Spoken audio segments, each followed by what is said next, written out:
বিগত বসন্ত। বসন্ত তো গেছেই চলে, গাছের পাতায় রংটি ফেলে রেখে। তাই বলে কি বন্ধ হবে হাওয়া? মুগ্ধ চোখে আকাশ পানে চাওয়া, শীতের কালো আল ফেলবে কি গো ঢেকে? মনটা জাগুক, মুখর হয়েই মনে, শীতের কাঁপুন লাগুক ক্ষণে ক্ষণে।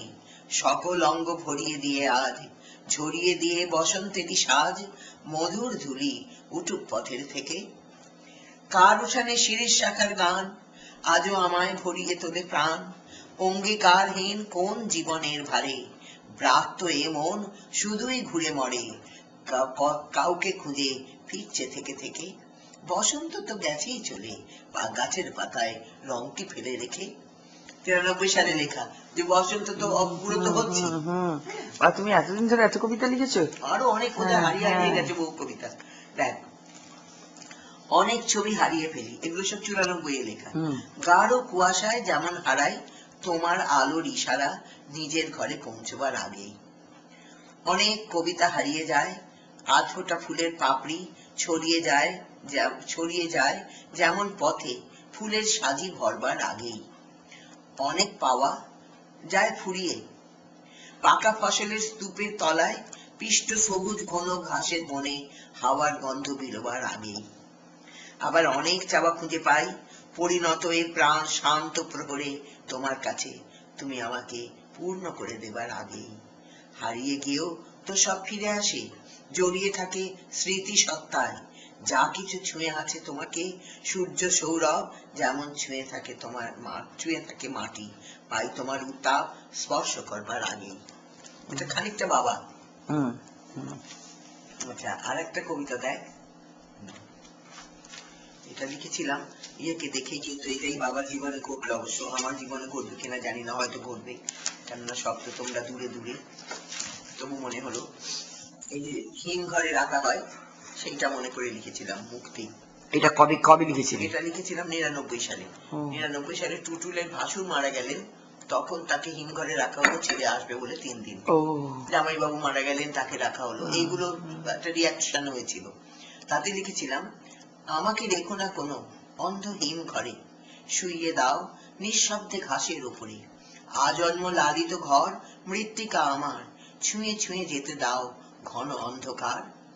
খুলেছে মুক্তির দ্বার, প্রসারিত এ মহাজগৎ, আধুলি আকাশ গতি, মহাশূন্য সব অবারিত। এ এক নতুন পথ, জীবনের পরম বিস্ময়, ছুঁয়ে ছুঁয়ে একা পথ চলা অনেক সময়।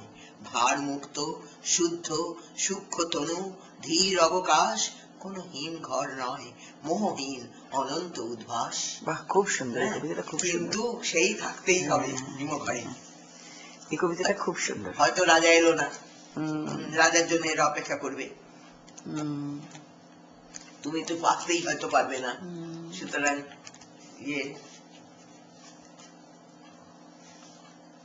একটা সময় হয়েছিল যখন মনে হচ্ছিল আমি আগে চলে যাব। জ্যোতিবাবুর উপরে একটা কবিতা লেখা আছে, জ্যোতিবাবুর উপরে খুব রেগে গিয়েই প্রায়। বানতলায় সেই ভদ্রমহিলা ধর্ষিতা ও মৃত হওয়ার খবরে জ্যোতি বসুর রাজনৈতিক ঔদাসীন্য মন্তব্যের প্রতিবাদে। আমাকে দিয়েছ তুমি মহতি গৌরব, সংসারে সুধা ভাণ্ড দিয়েছ নিঃশেষে, জীবনের পান পাত্র পূর্ণ করে দিয়েছি তোমায়, প্রতিদানে সম্রাজ্ঞী করেছ রত্ন সিংহাসনে। অথচ একই সঙ্গে কন্যা হয়েছি আমি, ভোগ্যা হয়েছি, কখনো বা হয়েছি শুল্কা, কখনো বা বেদিতে বসেছি দেবী হয়ে, কখনো হয়েছি সব তুমি সবাসনে। আমার বিভৎস সবে তোমার সাধনা, তত্ত্ব তথ্য যাই বলো বিকৃত করেছে তোমায়। তাত্ত্বিক ঔদাসীন্যে যতই বিবিক্ত হও, আমার ক্ষতের রক্তে অপবিত্র তোমার আসন। আমি নারী, জায়া আমি, জননী তোমার। যতবার তোমার বর্বর ঔদ্ধত্য অত্যাচার আমাকে করেছে স্পর্শ, লাঞ্ছিত করেছে, ততবার ভ্রষ্ট তুমি যোগাসনে। মনে রেখো মাতৃসবে হয় না সাধনা। খুব রাগ, খুব ভালো হয়েছে কবিতাটা, খুব রাগ, খুব সুন্দর, খুব সুন্দর। যে এই মেয়েদের মহিলাদের সত্যি সত্যি বলেছিল যে এরকম হয়েই থাকে। তোর বাড়ির মেয়ের হলে কি করতিস? সে ভদ্রমহিলা বিশ্বামিত্র পত্রিকার ঘরের বাড়ির মেয়ে, ওদের করতে জানিস তো, ওই দেশপ্রিয় পার্টি ডক্টর চন্দ্র যে ইয়েটা আছে, তার মোড়ে যে বিরাট একটা বাড়ি ছিল গেটওয়ালা, ওই বাড়ির মধ্যে বানতলায় যাচ্ছিলেন। সুদিনকে মনে রেখে লিখেছি, হাসিটুকু দৃষ্টিটুকু নয়নের আনন্দ আভাস, তাই নিয়ে মনে মনে মূর্তি গড়ি অস্পষ্ট এক পরকীয়া প্রেমের প্রতিমা। তবে ক্ষতি কি, কেন তবে তীব্র এ প্রকৃতি তোমার? যদি মনে মনে মন দেওয়া নেওয়া খেলা খেলি, যদি শুধু ভাষা দিয়ে ছন্দে বন্ধে রচি কথা কলি, জীবনের এক প্রান্তে এসে তৃপ্ত করি স্বপ্ন সাধ, যৌবনের প্রান্ত ছুঁয়ে স্পর্শ করি কবষ্ণ মাধুরী, তবে ক্ষতি কিছু হবে না তোমার। সংসারের কাঁটা বেড়া থেকে মুক্ত করে আনা সংহত এ প্রেমের নির্যাস যদি ভরে রাখি সংগোপনের হৃদয়ের নির্মিত কন্দরে, স্পর্ধিত জীবনের উদ্ধত বিদ্রুপ থেকে, তবে ক্ষতি কি, ভয় কি তোমার? অতৃপ্ত এ জীবনের স্বাদ যৌবনের দুরন্ত বাসনা পূর্ণ করি যোগাসনে, তবে কতটুকু ক্ষতি বলো হয়েছে তোমার? তবে কেন এ ভ্রুকুটি?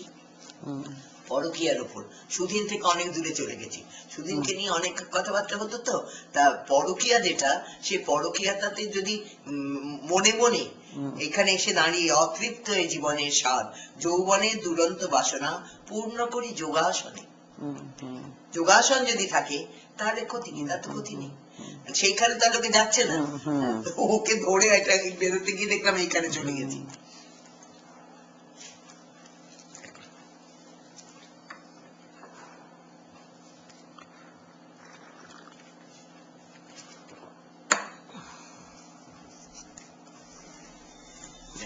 জীবন যদি অরণ্য হয়, তবে তার পথ চিরে চিরে চলেছি গভীর থেকে গভীরতর ব্যথার সন্ধানে। নিশ্চিত জেনেছি তোমার দেখা পাবই পাবো, হয়তো কোনোখানে নিবিড় বন্ধনে। জীবন যদি সাগর বলো, তবে তার ঢেউ ভেঙে ভেঙে নেচেছি ঘূর্ণি নাচ সাগরের অতল আহ্বানে। তোমার আকর্ষণে একান্তে ভেবেছি বারবার অতলে মিলন হবে অতন্দ্র চুম্বনে। হায় রে আমার প্রেমিক, অরণ্য না সমুদ্র, কর্ষণ না মন্থন, জীবন না মৃত্যু, কোন পথে কোথায় তুমি? বুকের মধ্যে শব্দহীন ঝংকার তোলে আমার প্রেম, গুমড়ে গুমড়ে মরে সুর হয়ে, তোমাকে তো পায় না। হে প্রেমিক, হে অনন্ত প্রেম, তোমায় দিলাম আমার সত্তার নিঃশেষিত নির্যাস। একে তো পাওয়া যায় না কখনো।